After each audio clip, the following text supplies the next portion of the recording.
you back from getting out there and enjoying it where it is safe and where we're not having algae blooms and fish kills. What we're going to talk about here is actually some good things. Now, let's, I know that it gets a little depressing on this show sometimes talking about these problems all the time that are affecting the river. And believe me, as staff, it does depress us to see this as well. We want to see a clean and healthy river. But there's still some great opportunities. Kelly, why don't you tell us a little bit about what we've done? I know we've talked about this on previous shows, but let's talk about it again because it's a great resource. Yes, if you haven't gotten this yet, everybody go out to some local stores. We have a list of about 15 stores on our website throughout the watershed that carry this book. And you can also get it on our website, but definitely go and get that. And it can be your free, fun adventure guide for the summer. Most of the parks are free. If they cost money, it's less than $10. Pack a picnic and take the kids and take the family and go out and explore the wonderful park system that we have here along the river. Well, and this project was something that was very exciting for us both to work on.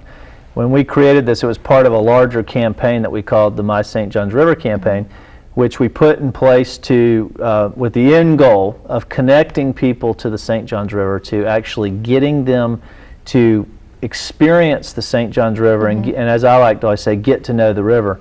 I think that's critical because for us as an advocacy-based group, we need people to know the river, to love the river, to have a connection to the river, so that then folks will become advocates and will fight hard to protect the St. Johns.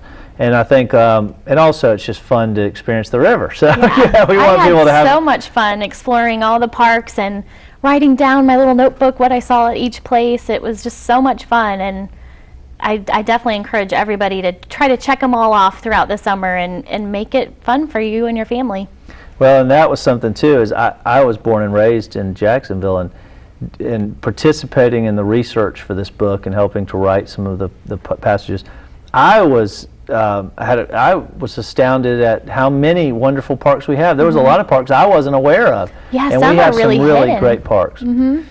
This book, what we did is we started out with it was going to be a little small, tiny pocket guide of parks, just a handful of parks, and it grew, and now the guide is parks and access points from Palatka to the Atlantic Ocean. So it's a good portion of what's considered the lower section of the St. Johns River.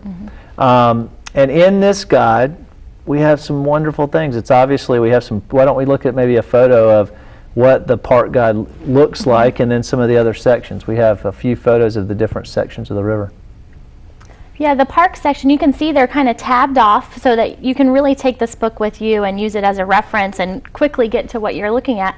So this is the park section. This is the first park, and that happens to be Ravine Gardens State Park, which is amazing, and you could definitely spend a full day there. And then you can go to the wildlife section, and you can see what kind of common wildlife you would see, and they're broken off in different sections, such as mammals or invertebrates.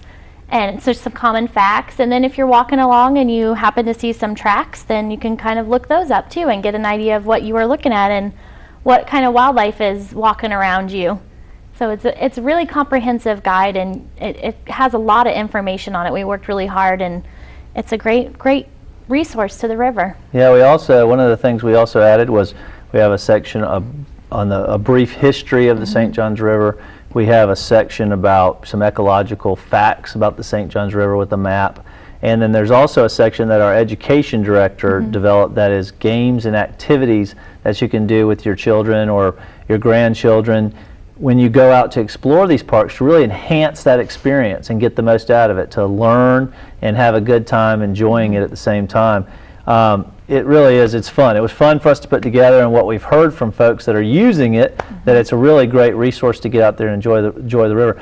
Kelly, why don't we talk about some of the opportunities? I know it's summer, it's really hot. It's hot. And a lot of people don't necessarily want to go walk on some long, dusty trail. I don't. But what are some what are some of the opportunities where you can actually go and enjoy the river and stay cool as well? Yes, that's very important to me. I want to be able to enjoy nature but not be melting at the same time. So when it's 100 degrees out, the last thing I want to do is sit in the woods somewhere where it's more like an oven.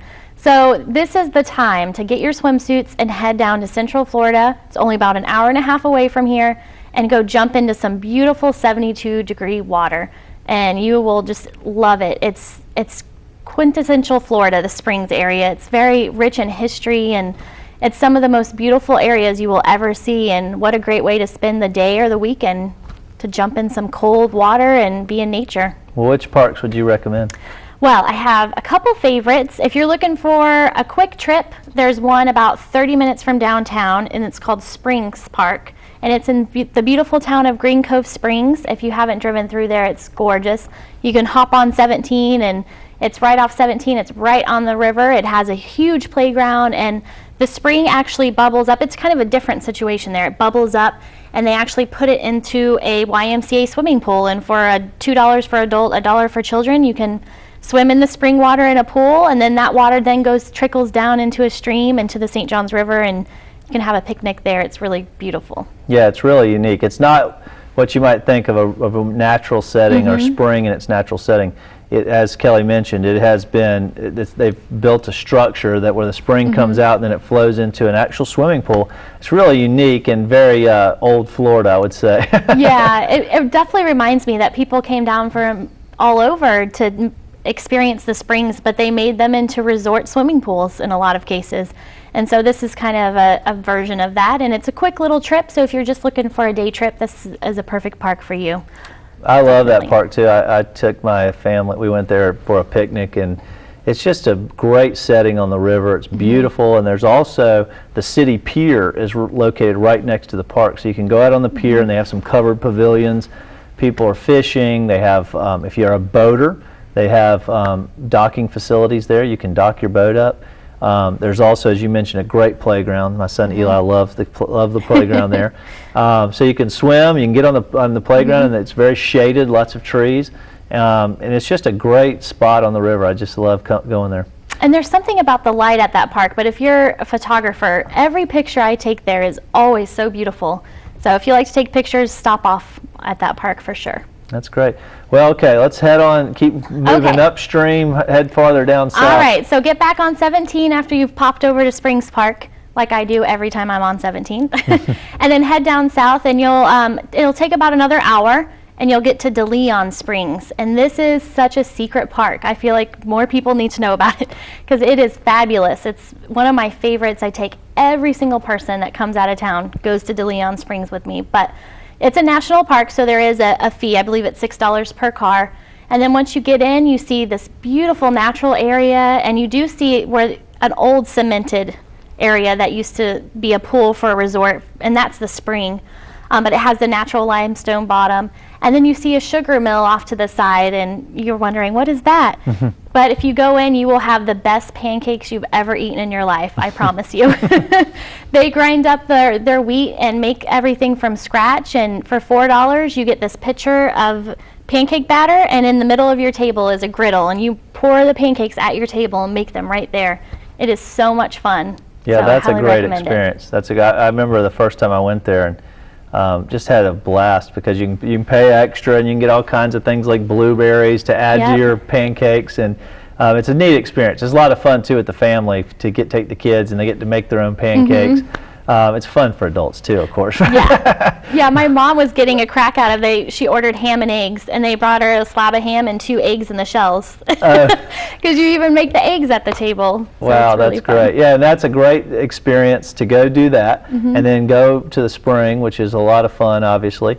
The thing about that park too, like a lot of our state parks, there's so much to do, because there's a lot of other things to do. I know at Dahlia and too. Tell us a couple other things that we. Yeah, they actually have boat tours that leave just right next to the sugar mill, and everything's right there, which is what I kind of like. It's a hub, so you don't have to walk 3 miles to go get the boat tour. Everything's kind of right there, and you can just go do whatever you feel like. But they do have a nice boat tour that goes up into the spring area there, and they have an amazing museum that shows really interesting photos back when it used to be a resort, and people would flock there and try to find the Fountain of Youth, and just really cool, rich history for that spring. And then after that, you can go for a kayak or canoe, a little paddle, and then cool off by hopping in the spring. So it's definitely a fool's day.